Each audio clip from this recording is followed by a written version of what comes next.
Every club. Every day. The Global Sports Podcast Network. Hello and welcome back to the Daily Newcastle podcast. I have got two very giddy guests. Well, one in particular, one doesn't look that giddy. I will be your host for today's episode. So it is me, Nicola, and I am joined by my two counterparts. I've got one looking really at me, really quite serious. I don't know if his camera's froze or... Oh, no, it hasn't. I am joined by Michael. How are you? Yeah, I'm great. No, I'm doing fantastic. I genuinely am really looking forward to this. So, yeah, I'm doing well. I'm much better now. Lovely job. And I am also joined by my girl, Jo. How are you, honey? After your... I think I'm more excited to see you than Michael was, but Well, yeah, the effect I have.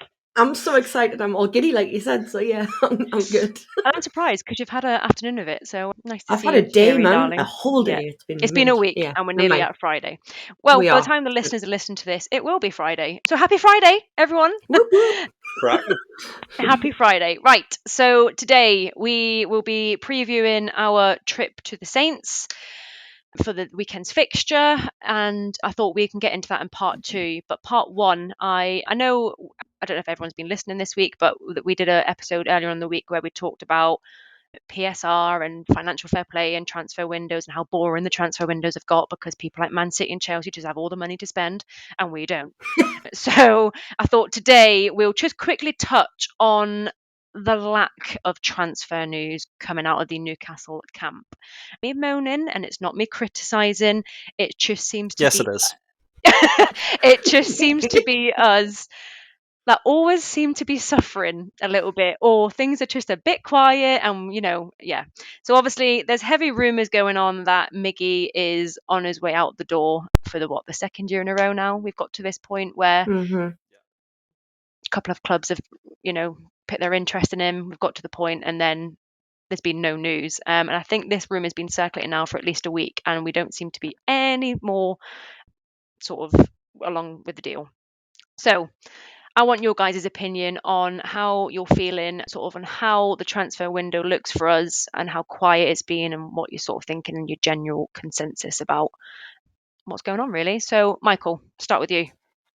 Yeah, I think it's one of those where it's easy for us to look and go, "Oh, we're really struggling, nothing's going on."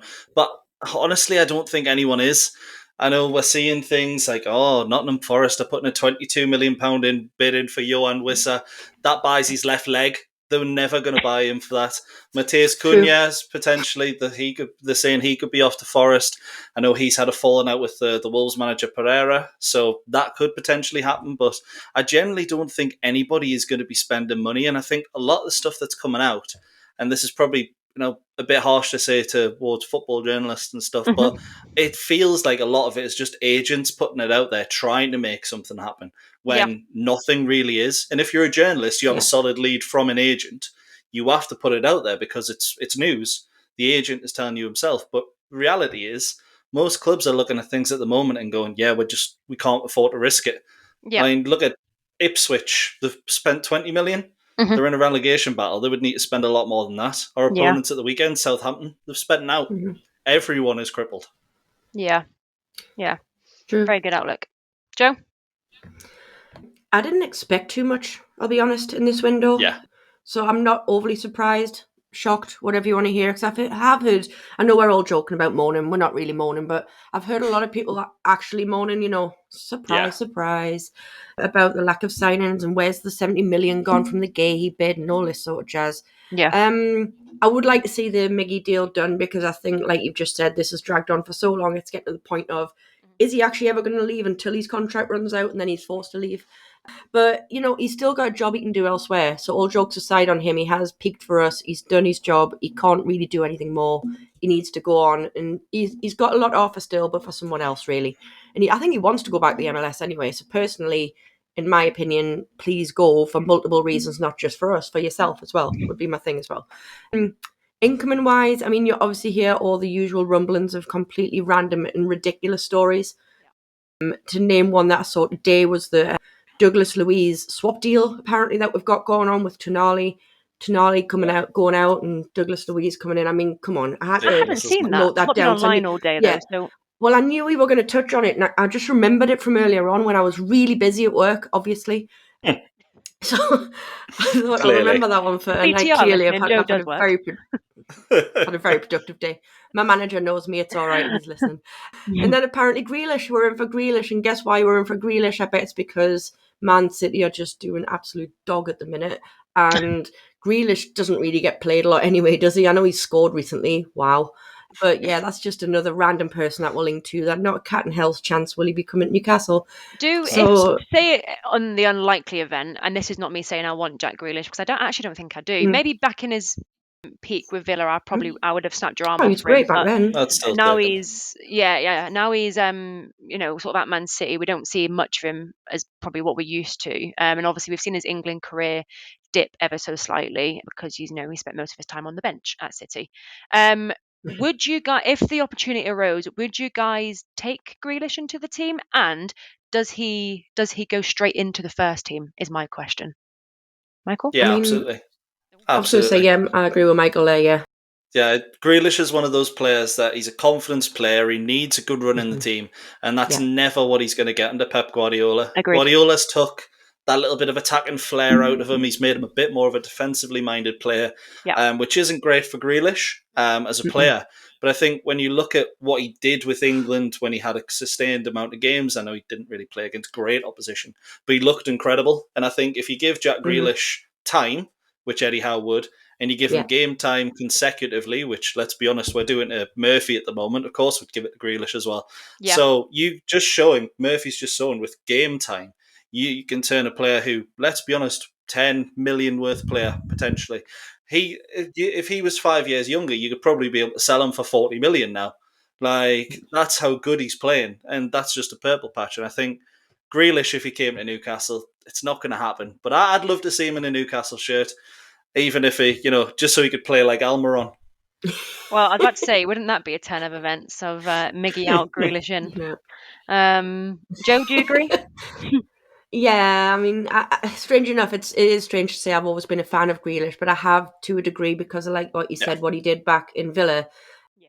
But you're right, exactly what Michael said about City. It just really has not suited his style. Then everyone's calling him £100 million flop. And you're thinking, well, it's not all on him at the same time. And then obviously his little party boy image that he's got, it's not an image, it is his lifestyle, bless him. But I think, you know what it is? If I wasn't playing so much and I was getting paid that much, maybe I'd be partying all the time. Like, you got to do something with your time, right?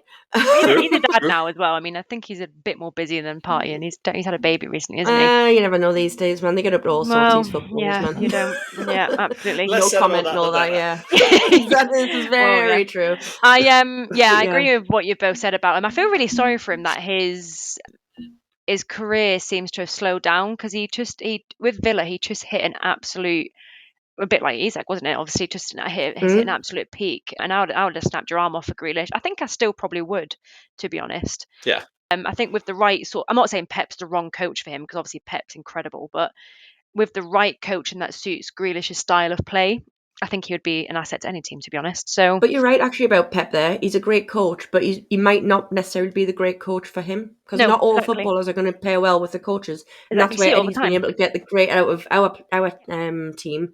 Whereas I think a lot of other coaches, had they came in at the time Eddie came in, I was convinced that so many others, even Emery, by the way, that we would have went down. I think so many other coaches could not have coached that team just how it needed to be, if you know what I mean, to get it to where it was. So I'm not saying Eddie's a magician. He kind of is.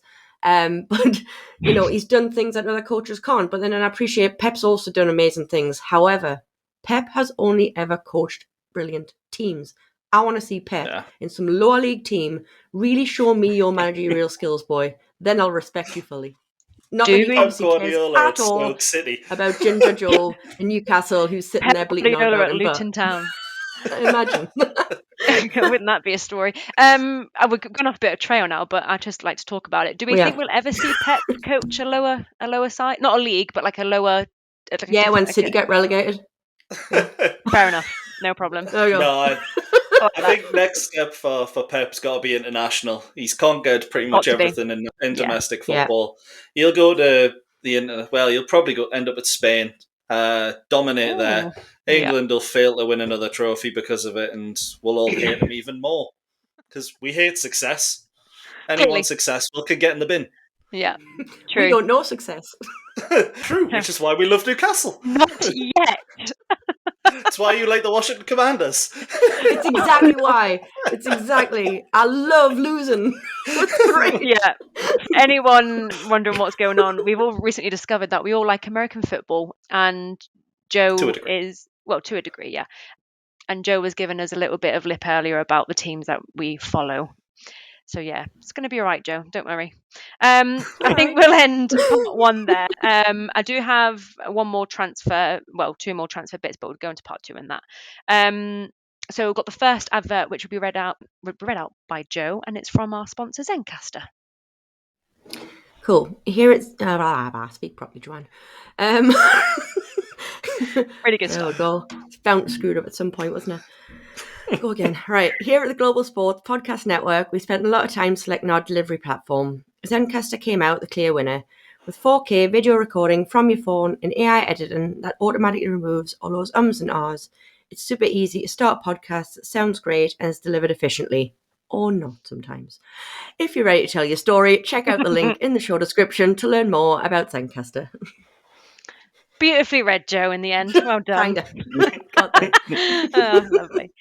Okay, so part one, we talk about the sort of lack of transfer news coming out of the Newcastle camp. What I was going to add in part one, but we ran over ever so slightly, so I thought I'll ask in part two.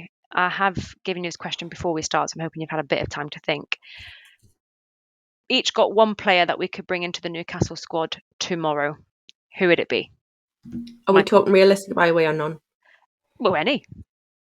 Should we just pick any player? Just Yeah? pick any one player in the whole world. In the whole world that you would Not like one. to see currently at Newcastle, and you can bring them in tonight. Who would you bring in and why? Who wants to go first? Joe? Go on then, saying that one just popped in my head because I've now got unlimited funds and unlimited everything, and everybody wants to come to Newcastle based on this answer. Mine is not going to be that good compared to yours. Well, now you've got some freedom, you see, because I've went OTT. Give yourself a couple of minutes to think. You. Yeah, well, I'm too late. Not like me at all. Thanks, Gil. I'm going to go for the uprising superstar that is going to be the new Messi, Lamine Yamal, because I just think he's the best player in the world. I just absolutely love the kid. And obviously it's totally realistic that he wants to come to Newcastle.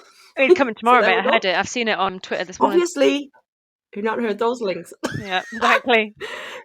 Exactly. Okay, that's your one. Michael? Well, I'm going to be sensible. I was going to say Lionel Messi, but Come on, be silly like me, Michael. Come here, come on. Maybe I should have said realistically. I'll restore some order. That wasn't the player name. Sorry, I didn't hear what you said. Oh, I'll probably go for Tyler Dibbling. Being more realistic. That's very realistic. I think he's one of those players that Southampton say he'll cost 55 million now. That's 30 million in the summer when he's only got a year left on his contract. And I think genuinely, you look at the young English talent that Newcastle have in the likes of Lewis Hall and Tino Livramento. Yeah. But both of those are going to be England's number ones for the next 10 years. I think Tyler Dibbling's going to be up there as well. You'll have a lot of competition with Bukayo Saka, but Dibbling's, he could go all the way, and he's going to do it at Newcastle. I'd like to see that too, to be fair. Yeah. Well, I'd like to see that. Maybe that would be a summer transfer. What do we think? Yeah, 100% summer transfer. I think we're going to do business in summer. I say this every transfer window, and we don't. So, speaking into existence, we're going to do a lot of business in the summer. Apparently. To be fair, interestingly, it looks like we have no money at the moment. But interestingly, if you listen to something Kev said on, I think it was the Transfer Tuesday podcast we did, he said we thought we were being a bit coy with how much money we had, and we're still saying that we're skinned. But that Uzbekistan, I think it's Krasnikov, no, it's not. It's something like that. His agent has come out and said, Newcastle were actually really, really close to signing him, and it's a 37 million bid or something like that. So it shows that the money is there to spend. Maybe that was the intent of, that's what Miggy Almiron gets you if you sold Miggy. But I think more and more I think about it, I think Kev might be right that we are just being a little bit coy, a little bit clever, and that in the summer there might be a little bit more there in the kitty than anyone's expecting. They're going to give Eddie the credit card just to go wild. It's probably maxed out, but got the black card, hasn't he? Fine. Nando's black card. Yeah. Oh, yeah. For anyone that is interested, mine would have been Madueke from Chelsea. I like him. I Good really shout. like him. Solid player. And I really wanted him when we were last linked with him. And then he went and scored a hat-trick on his next game for Chelsea. So that He's going to be expensive. He is. And he's going to be pricey. But I do like, obviously, he's an asset to the Chelsea squad, isn't he? But I just think he's quite aggressive and he's got very good pace. So, yeah, I would quite like to see him in a Newcastle kit. But I think Mad Dog would get the best out of him. Mad Dog would get the best out of anyone, to be honest. Just because they're scared not to. Scared not do to what do he anything says, right? Says. Exactly, yeah. I don't think we got a lot of... Sorry. No, I was going to say, I do have a realistic one, but I've mentioned him so many times that's probably obvious. But Mbeumo, I'm like desperate for that kid to join us. You do like him. Like, He's my next in line to my Murphy loving. So, yeah, he can replace, like I said, he can be Murphy's understudy, right? And then when peak Murphy ends, which it will, Mbeumo will be there ready to step in. It's a perfect solution, I think. I can't believe you just said that about your boy Murphy, but it's all right. I've accepted. Okay. I am. I'm being good, right? Yeah. Very good. Right. We will move on to, we've already mentioned Southampton, thanks to the player that Michael chose, but we will move on to, I guess, previewing the weekend's fixture because that's what we need to do and we're told to do. So, Southampton on Saturday. Well, yeah, it's preview. Ready preview. Joe's lost it. Right, we are coming off the back of a very embarrassing loss from last weekend, and was kind of deserved because we were way off of it from what we've seen, and we are going to face a struggling Southampton side, which is a shame because they are rock bottom of the league. So my question is, how are we feeling going into the weekend? Michael, you're dying to say something. I'm just painfully confident, and whenever I'm confident, we get battered. Oh, God. So stop it. I was gonna be negative, please. The reason I maybe come across as negative because when I'm really positive, we do tend to get battered, and when I'm negative, we basically perform really well. To put it bluntly, I wasn't confident for any of the Carabao Cup games the year we got the final, except from the final. So, right, okay. It's one of those. I probably was for the third round. I can't remember who we played. I think it might have been Palace or something like that. But yeah, I think when it comes to Southampton, I do have one little stat, and it's in the history of the Premier League, well, including the First Division when it was called that, only one club has ever been doing worse at this point than Southampton, and it was Bolton in 1902/03, where they had 3 points. So that's how bad this Southampton team has been. But we are the only team that gave Derby a win. So we're probably going to give another hand out and just be like, all right, you know what, we feel bad for you. Here's the 3 points. Yeah. Get a higher points total than Sunderland did. Yeah. You know, I was going to mention that lot down the road, actually, because didn't we, the year that they went down, they took all 6 points off us and got very excited about the fact that they did it, even though they're getting relegated. So that's how big that club is, but, you know, never mind.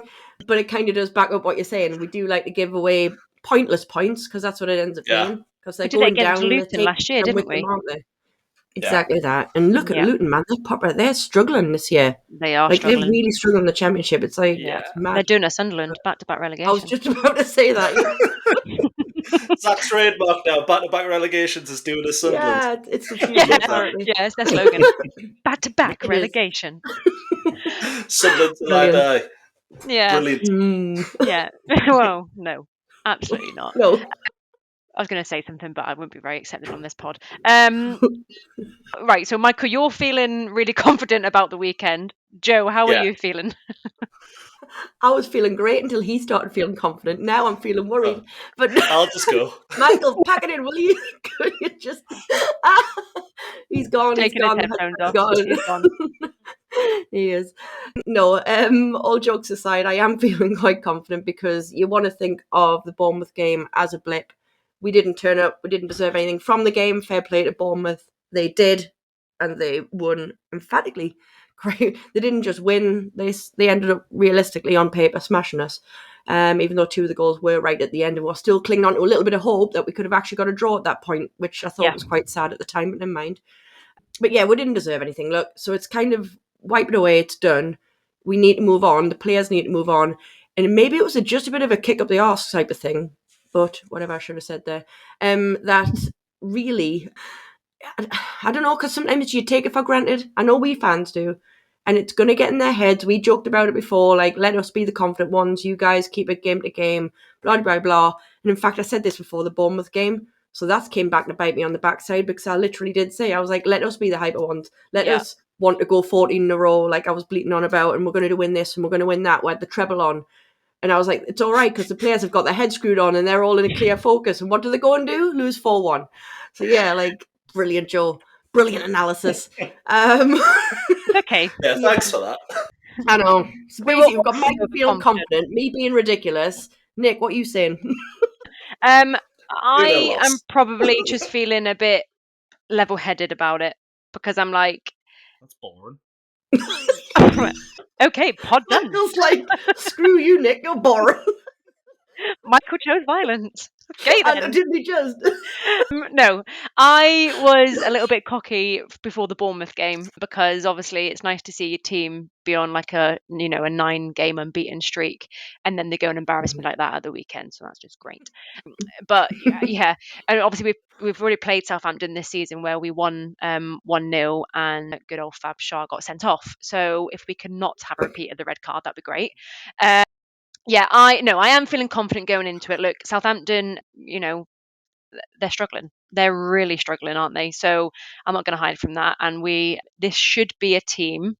I know you should never assume, but this should be a team where we, go out and do what Newcastle do and play good football. So I'm going with we're winning, but we'll leave predictions until the end. So overall, we're feeling confident. Yeah, we are just a little bit. Perfect. Right, we'll end part 2 there. Michael, I believe you're giving the next sponsor, please. The Global Sports Podcast Network is changing the face of football podcasting with dedicated daily content for every Premier League team, women's football, and a dedicated Premier League wrap-up in 5 different languages. This is your one-stop shop for your daily football fix. Find the GSPN whenever you find your usual podcasts. I love it. Lovely job. I generally thought the whole pod had froze there, where you were just not speaking. I was like, the brilliant thing is, I paused for about 5-6 seconds, but because of Zencastr's capabilities of removing awkward silences, you're just going to hear them laugh, and you're not going to hear any of the silence. We're going to sound stupid as always, Nick. Why change a habit of a lifetime? Zencastr. Exactly. Hashtag standard. Hashtag standard. Hashtag stupid. Stupid. Right. We're nearly at the end of the pod, to be fair. So, part 3, we probably should give our opponents just a little bit of airtime. I've got my question. Oh, no. So, what do we... Well, first of all, actually, lineup for Newcastle. Do we think Eddie will go unchanged from the starting lineup from Bournemouth, or do we think we will see some changes? I'm honestly not sure what he's going to do, because obviously the performance... it wasn't exactly poor, but it also wasn't the best. So I don't know what he's seeing and what he's thinking. So what do we think? Yeah. Do we think we'll see some changes? I'm not sure what changes there could be. I'd like to see Cher come back in, because it was Botman and Burn, wasn't it? Yes, back. All 3 kind of had a run out though, and they were both. All 3 of them were pretty terrible, to be fair. But I do agree. I think I just want the Cher and Burn partnership back. That was actually working really well. And I'm not saying Botman's done a bad job, because he hasn't, obviously. But leave my man alone. I just want to see that. That's all. Leave my man alone. Leave my man alone. Before these 2 start obsessing on who the fancy, I would just like to say, I would like to see Botman and Fabian Cher, that partnership reignited at the back, because it was a fantastic partnership a few years back. We're both happy. As much as I love Dan Burn, I do think maybe it's time for him to start sitting out and taking that role as sort of the third choice, where he isn't going to play as much, and he did struggle against Bournemouth. So let's get back to full strength and let's blow Southampton away. Yeah, I feel really sorry for Dan Burn that we've said that, because for me so far he's my player of the season, which I would Yeah, not I have been can't saying. drop him. I'm not I going don't to think I lie. said that at the I beginning of know. the season, but No. what I did note was that Tino has come out in an interview and said that he's had a bit of self-reflection, is what he put, and sort of said that he recognises that he had a really poor game on Saturday, and a lot of them apparently have said that. So apparently they're all going into the Good. weekend full of, confidence and some changes. So that'll be nice Good. to see. From a Southampton side of things, 3-0 Southampton win. yeah. Oh, don't. Why would God. you say that? um, Michael, Coming man. from a Southampton side, though, if any, and obviously I think there's probably only one player that Michael's already mentioned. Do we think we'll see any sort of threat from Southampton? Now, I'm not writing them off, but I'm just saying, do we have obviously a better side than what they do? Do we think they'll bring us any sort of challenges on Saturday? Michael, I'll let you start. Are we better than the second worst Premier League side? Well, no. Michael's having your life tonight. I know. What Do you want to host? Never Hang host. Over, on. Michael. Take over. No, I think, in all honesty, I think Dublin, there's rumours that he's injured, and if he is, that's a big boost for us. But the Man United game, I thought Southampton were fantastic, and they realistically should have got anything before that former Rangers flop managed to bag a hat-trick. It's not impressive. It was against Southampton. Ayres Perez did it years ago. It's fine. But in fact, he's done it twice against them. It's fine. He's double the player Diallo is. But Sulemana was fantastic on that day, and I think it's one of those. Tino Livramento's come out and said, I wasn't very good. I'm going to do better next time. Well, you're up against a very pacey and tricky winger, just like he was against Bournemouth. It wouldn't surprise me if Sulemana has a very good game, which might lead to Southampton getting a goal. But realistically, when you look at the rest of the team, we should overpower them in pretty much every area. There's a couple of players I do like, Walker-Peters, Harwood Bellis, for example, but in comparison to our 11, it's Premier League versus Championship. Yeah. And I don't Agreed. think that's disrespectful to say at all, to be honest. No, I agree. I completely agree. You just put it in a better way than I would have. More professional. Joe, do you agree, or do you have anything else to add to that before we move on? He's spot on, isn't he, really? And yeah, Michael obviously is more professional than us, so he's always going to put it better than we are. There's a lot of sarcasm here today, isn't there? No, Michael, I'm being honest. You know I am. You know my thoughts on this team, and you are by far the most professional one of the five of us. It's just facts. Try not to come across as an arrogant see you next Tuesday. No, you're absolutely fine. You know things. We all know things. It's just we get a bit, erratic, let's say. I know nothing by the opinion of our audience, but it's fine. Oh, well. I'm here for a good time, not a long fine. time. It's just a few people, man. That's just social media for you, man. Just don't read it. Don't read it. Exactly. Just passionate about my own team, aren't I? Exactly. Yeah, I think that probably covers off what I was going to sort of say as well about Southampton. I do think, obviously, we've got the better squad, and we should walk away with a win, which leads nicely into what we always do, our score predictions. Shall we guess for the other two as well, seeing as they're not here? Yeah, well, we know what Ian's already done is, hasn't he? Yeah. Yes, He put 3-1. Ian's gone for 3-1. Because he never changes. But yeah, 3-1. Why change a habit of a lifetime? Exactly. What do we reckon with Kev then? What do you reckon? Kev, he's very reserved, Kev, sometimes.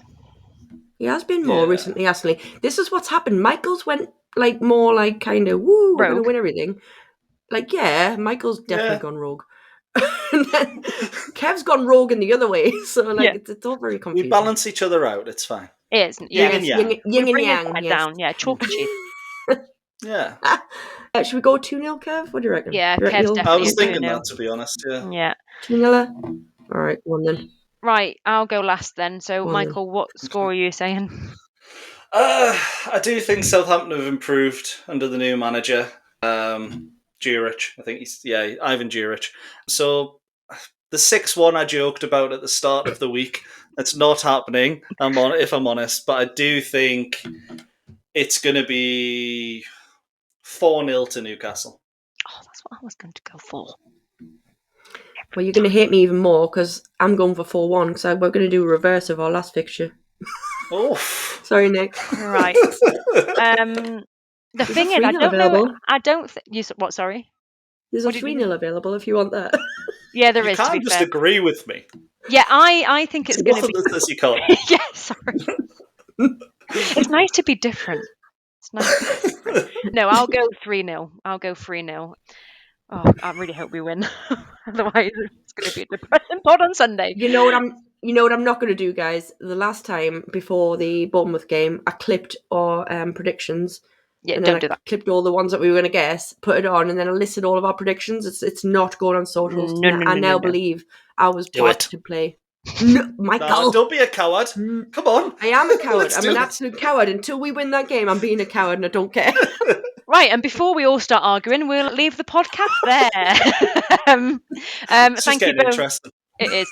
Thank you both for joining, and obviously thank you everyone for listening. We will be back on Monday with a review of the Southampton game, and God help us Win. all, please let it be a win.